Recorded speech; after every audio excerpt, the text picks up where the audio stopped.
There's a lot of hustle and bustle because the integration is in full process.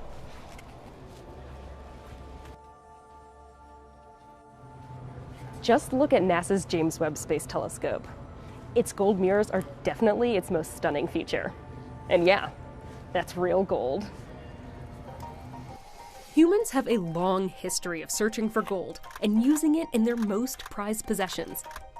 These mirrors weren't gilded to make them pretty. There isn't even all that much gold. About 5 men's wedding rings worth over the 18 mirrors. So I wanted to see for myself, why does it make sense to use a microscopic layer of gold on these mirrors?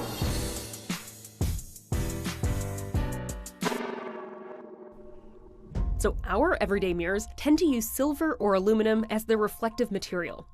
One of the major differences between our earthly mirrors and these fancy optical mirrors is the position of the reflective material.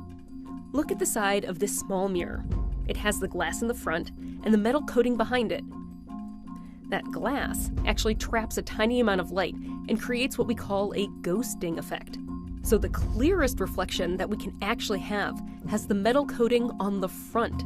Dentists and hygienists also use front surface mirrors to get an accurate look at your teeth.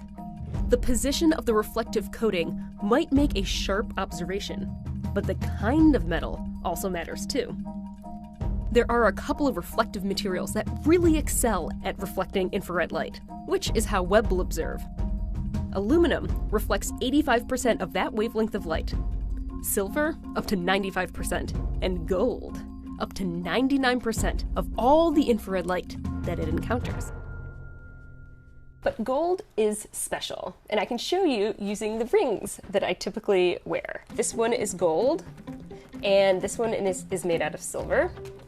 And in the presence of the right chemicals, these two materials react differently.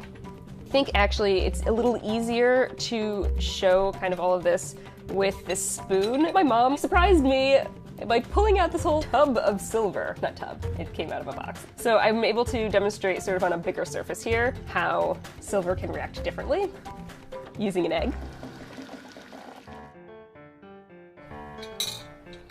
Smush that in. Get nothing. We've got nothing.